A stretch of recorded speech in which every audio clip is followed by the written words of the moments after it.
phone है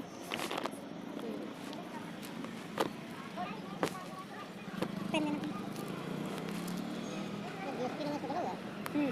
GST से online कर यही तो पंगा है तो यार पेन ही टूट गया आपका मैंने कहा बेटे निकाल देते